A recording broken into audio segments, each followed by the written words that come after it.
Mheshimiwa Spika, napenda nichukue fursa hii kwa niaba ya serikali inayoongozwa na rais wetu, kwanza kukupongeza wewe Mheshimiwa Job Ndugai, spika wetu, kwa mguso na mapenzi ya nchi yako na kuguswa hasa tatizo kubwa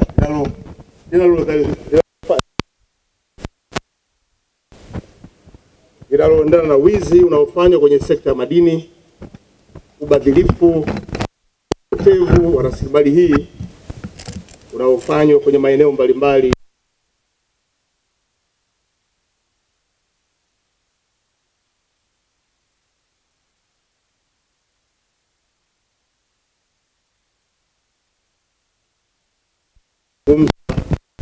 zungumza washuhudia mkitazamana machoni, kaguswa kila mmoja, na Mheshimiwa Rais akasema jamani, basi na bunge muone namna ya kufanya. Nakupongeza sana wewe binafsi kwa sababu uliamua kuunda tume hizi mbili kufanya kazi ya uchunguzi wa shughuli za madini zinazoendelea kwenye maeneo yetu, ikiwa pamoja na kuangalia mfumo wa uchimbaji, usimamizi wake, umiliki, pamoja na udhibiti wa madini ya Tanzanite na almasi hapa nchini, ili hatimaye bunge liweze kuishauri serikali kupitia yale yaliyoonwa kwenye maeneo haya mawili. Na leo hii bunge letu la Jamhuri ya Muungano wa Tanzania kwa pamoja na Watanzania wanashuhudia maelezo ya awali yanayotolewa na kamati zetu mbili juu ya mambo walioyaona kwenye migodi hiyo miwili ya almasi kule Shinyanga na Tanzanite kule Simanjiro mkoani Manyara. Kwa namna pekee kabisa tumia nafasi hii kuwapongeza wajumbe wa kamati zote mbili: kamati iliyochunguza biashara ya almasi inayoongozwa na Mheshimiwa Azan Zungu, mbunge wa Ilala, na kamati ya pili ya Tanzanite inayoongozwa na Mheshimiwa Doto Mashaka Biteko, mbunge wa Bukombe, pamoja na wajumbe wote ambao wameunda kamati hizi. Nawapongeza wote kwa kuonyesha uzalendo wenu, lakini umahiri mlioweza kuutumia. Na Mheshimiwa Zungu alipokuja hapa alisema, Mheshimiwa Spika, Mheshimiwa Waziri Mkuu, hili bunge hili wote hawa ni vichwa, na mimi nakiri kwamba bunge wajumbe wetu wote ni vichwa. Yamezungumzwa mengi ambayo tulikuwa tuyatambui, tulikuwa tujawahi kusikia, lakini hatukutarajia kama tutasikia haya. Hii ni kazi nzuri iliyofanywa na kamati zetu zote mbili. Hongera sana. Kamati zimefanya kazi nzuri, na sisi serikali tuna imani na kamati hii. Bunge limefanya kazi yake. Kazi moja kubwa ya bunge ni kuishauri serikali, lakini wajibu wa serikali kwa kushauriwa na chombo kikubwa kama hiki ni kufanyia kazi. Wajibu huu kwetu lazima tufanyie kazi. Nataka niwahakikishie kwamba haya yote yaliyozungumzwa, yaliyoonyeshwa, yanayoendelea kwenye maeneo haya yote mawili, na ambayo pia mmeweka kwenye mapendekezo mbalimbali, tutafanyia kazi tena kwa wakati mwafaka katika kipindi kifupi kijacho. Tunapozungumzia wajibu wa Tanzania wote kulinda rasilimali zetu, hii pia yatokana na masharti ya ibara 27 ya katiba yetu ya Jamhuri ya Muungano wa Tanzania ya mwaka 1977. Yanampatia wajibu kila Mtanzania kuhakikisha kuwa anashiriki kikamilifu kulinda mali na rasilimali za nchi kwa maslahi ya Watanzania wote. Ibara hiyo inanukuliwa kama ifuatavyo: kila mtu ana wajibu wa kulinda mali asili ya Jamhuri ya Muungano wa Tanzania, mali ya mamlaka ya nchi na mali yote inayomilikiwa kwa pamoja na wananchi, na pia kuiheshimu mali ya mtu mwingine. Ibara ya kipengele cha pili kwenye ibara hiyo 27 inasema watu wote watatakiwa na sheria kutunza vizuri mali ya mamlaka ya nchi na pamoja pambana na vita aina zote za uharibifu na ubadhirifu na kuendesha uchumi wa taifa na kwa makini kwa watu ambao ndio waamuzi wa hali ya baadaye ya taifa lao. Waheshimiwa wabunge, nataka nieleze tu kwamba Watanzania ni mashahidi kwamba Mwenyezi Mungu amejalia nchi yetu kutupa rasilimali nyingi, ametupa utajiri kubwa wa kila aina. Tunayo ardhi yenye rutuba, madini na aina mbalimbali nyingine na mengine hayapatikani katika nchi hii, kama alivyosema Mheshimiwa Doto kwamba madini kama Tanzanite ni madini ya pekee duniani, sababu inapatikana mahali pekee nchini Tanzania, lakini inapatikana huku Tanzania mkoa mmoja tu, mkoa wa Manyara, na iko kwenye wilaya ya Simanjiro na eneo dogo la pale Mererani. Hakuna mahali pengine duniani.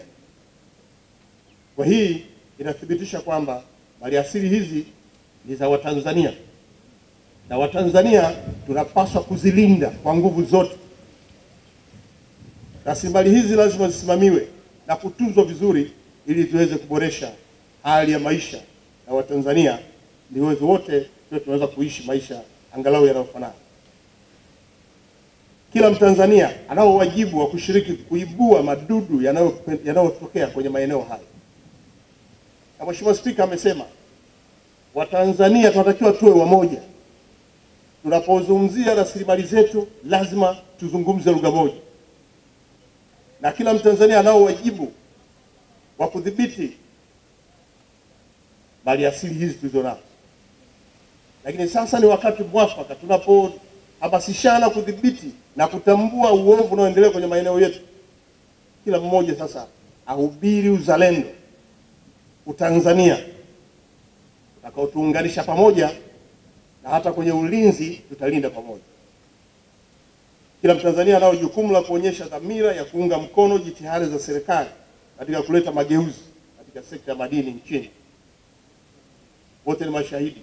Rais wetu mpendwa Dr. John Pombe Magufuli ameonyesha nia, ameanza na kazi zinaendelea. Na kwa hii kazi inaendelea na bunge hapa ni dalili na ni alama tosha kwamba huu ni mshikamano ambao sasa tunaendelea nao moja kwa moja. Twende tuzungumze lugha moja. Tanzania oye! Ziko jitihada ambazo serikali imeanza kuzichukua. Taarifa hizi zilizowasilishwa hapa kwa kipindi hiki cha leo, naweza kusema kwamba zimewasilishwa katika kipindi mwafaka, kwa sababu kamati zetu nyingine zinaendelea na uhakiki wa maeneo mengine ya makemikia. Na sasa leo bunge imeingia kikamilifu kwa miguu yote miwili kuonyesha uozo unaoendelea kwenye machimbo ya almasi na Tanzanite. Katika kipindi hiki ambacho bunge limejitoa kwa dhati, ni muhimu kwa hatua hizi zikapokelewa na Tanzania kama ni hatua muhimu. Na mimi kwa niaba ya Mheshimiwa Rais wetu tunaungana pamoja, na kwa kuwa tayari ripoti nimeshaipokea, nataka niwahakikishie kesho asubuhi saa 4:30 na zikabidhi ofisini kwa Mheshimiwa Rais kwa hatua madhubuti. Hatuchelewi tena katika hili. Hatuna ucheleweshaji tena katika hili. Mtakumbuka kwamba rais wetu alipounda kamati zile mbili za uchunguzi, ikiwemo kamati maalum iliyoongozwa na Profesa Abdulkarim Ruma iliyojumuisha wataalamu wa fani za jiolojia, kemia, uhandisi kemikali na uhandisi uchenjuaji madini. Kamati hii ilichunguza aina ya viwango vya madini vilivyomo katika mchanga wa madini. Lakini kulikuwa na kamati ile ya pili iliyoongozwa na Profesa Nehemia Osoro, ilihusisha wataalamu wa fani za uchumi na sheria.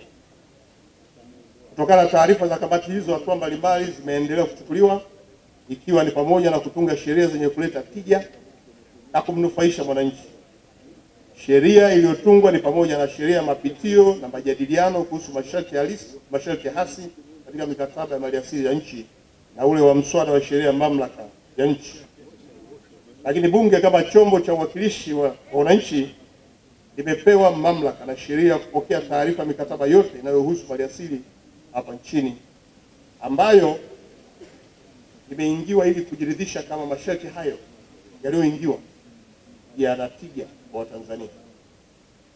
Mheshimiwa Spika, umeeleza vizuri hapa na umesisitiza hapa, hii mikataba ambayo tunaingia lazima iangaliwe zaidi. Wasomi sisi tunasoma kwenye vyuo vikuu hivi na vingine vya nje, muonyesha pia hata viwango vya ufaulu ambapo Watanzania wanapokwenda huko nje wanawashinda hao. Ni kweli. Sisi serikali tumeipokea kauli yako, tunaifanyia kazi kama ambavyo ni mahiri, lakini tunaendelea pia kufanya marekebisho katika sheria ya madini, na bunge hili tutafanya marekebisho madogo ya sheria ambazo zinagusa kwenye eneo la madini. Ile sheria ya madini sura namba 23 ifanyia mapitio kidogo. Sheria ya petroli sura namba 362 nayo tutaifanyia marekebisho kidogo kwa sababu nayo inaingia huko. Na sheria ya kodi ya mapato sura namba 332 nayo pia kwenye bunge hili tutaifanyia marekebisho. Zote hizi sasa zinakwenda kuimarisha msingi imara wa kusimamia maliasili zetu nchini. Sheria zote hizi zinalenga hasa kuimarisha mifumo ya udhibiti na uwajibikaji katika sekta ya madini. Aidha, chombo madhubuti cha kusimamia sekta ya madini, yani Tume ya Madini, inatarajiwa kuundwa hivi karibuni. Tunataka tuweke pia masharti katika sheria inayohakikisha kuwa madini yanayochimbwa nchini yanaongezwa thamani hapa nchini. Na tumeanza mchakato wa kuwapokea Watanzania, lakini hata wale wa nje wenye nia kuwekeza mtambo wa uchenjuaji hapa nchini. Badala ya makinikia kuyapeleka nje, tunataka yachenjuliwe hapa Tanzania. Kuna makampuni zaidi ya 10 yameonyesha nia, na wametaka, kila mmoja ameonyesha wapi angetaka kujenga mtambo, na sisi tumewaruhusu kila mmoja aonyeshe wapi anataka kujenga mtambo. Wiki 3 zilizopita nilikuwa mkoani Mbeya, nimeenda Chunya. Wale Sunshine wameweka mtambo pale, angalau wenyewe unachuja madini mpaka kwa 99.9, na hakuna mtambo wote Tanzania. Lakini mitambo hii kumbe inawezekana, inaweza kuja pia Tanzania. Na wametuambia wana uwezo wa kujenga hapa smelt. Wamesema tuwaambie wajenge wapi. Na mimi nimesema kama mko tayari huko Chunya, kwa sababu wanachimba huko, wanachimba pia hata kule kwenye huko. Kwa hiyo tuna uhakika makampuni haya yakiwekeza hapa Tanzania, sasa madini yatakuwa yanachenjuliwa hapa Tanzania. Katika kueleza haya, nisiseme mengi. Kwa niaba ya serikali, nimefarijika sana leo na uamuzi wa bunge wa kuunda kamati maalum uliofanywa nawe Mheshimiwa Spika, kwa kufuatia biashara ya Tanzanite na almasi kama ambavyo awali nimeeleza. Lakini serikali inayo nia dhati hasa kusimamia kwa makini rasilimali zetu hapa nchini ili ziwanufaishe Watanzania wote. Serikali haitafanya mchezo katika hili hata kidogo. Nataka tusimamie, nataka tuone rasilimali hizi zikinufaisha taifa. Viongozi na watendaji wote waliokabidhiwa dhamana ya kusimamia sekta ya madini lazima sasa muhakikishe kwamba mnatimiza wajibu wenu vizuri, kila mmoja. Na hapa wakuu wa vyombo mko, makatibu wakuu wapo. Dhamana yetu ni wajibu wetu kuwatumikia Watanzania, kila mmoja kutekeleza wajibu na kuhakikisha kwamba hata maamuzi tunayofanya yanakuwa maamuzi yenye tija kwa Watanzania. Mheshimiwa Spika, mwisho kabisa, kwa niaba ya Mheshimiwa Rais, napenda sasa kusema kwamba taarifa hizi mbili ambazo nimezipokea, ambazo zimetoa ushauri kwenye maeneo kadhaa, nataka niseme kwa ushauri uliotolewa, kwa udhaifu ulioonyeshwa, kwa ubadhirifu, wizi, rushwa, lakini pia uzembe, ni maeneo ambayo wakati wote tumekuwa tukiyapigia kelele. Sasa sio wakati wa kucheza, lazima tuchukue hatua kali. Na mimi najua bunge ndio limeamua kuunda kamati, na mimi ni kiongozi wa bunge kama mtendaji mkuu serikalini. Kunikabidhi hili maana ni letu serikalini. Na mimi nimewaalika wakuu wa vyombo, nimewaalika makatibu wakuu kila mmoja, na nilikuwa najua kila mmoja alikuwa anachukua eneo lake. Sasa ili muweze kuwa na nafasi nzuri zaidi, na kwa sababu naheshimu mamlaka pamoja na mamlaka ndio nayo ya kuchukua hatua kama kiongozi wa serikali bungeni, na taarifa ya bunge imekabidhiwa serikalini, nataka niwahakikishie kwamba naheshimu utawala wa sheria. Kesho asubuhi saa 4:30 na kwenda nampelekea taarifa Mheshimiwa Rais. Na Mheshimiwa Spika, twende sote tuonyeshe Watanzania kama tuko tayari kuchukua hatua na masuala muhimu ya Watanzania.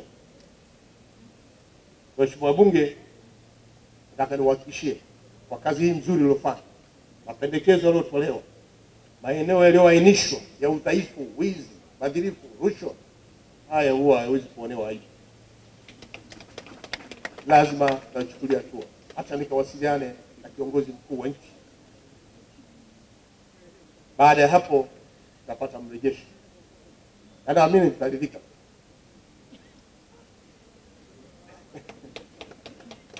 Au nataka niseme hapa? Hapana. Naheshimu sana na mheshimu kiongozi wangu amenipa kazi, lazima nikampe mrejesho, ashike naye mabuku, afunue aone, alafu hata niagiza na mimi nitashughulika. Kwa kusema haya, Mheshimiwa Spika, nirudie tena kushukuru wewe kwa kazi nzuri uliyofanya. Mheshimiwa Zungu na kamati yako mmefanya kazi nzuri. Hongera sana, tunashukuru. Mheshimiwa Doto Biseko na kamati yako tunakushukuru sana, mmefanya kazi nzuri. Na wabunge wote, wakuu wa vyombo, makatibu wakuu na wote watendaji wa serikalini mlioko hapa, sisi ndio serikali na tunapokea taarifa, kwa hiyo twende tukaifanyie kazi. Asante sana kwa kusikiliza.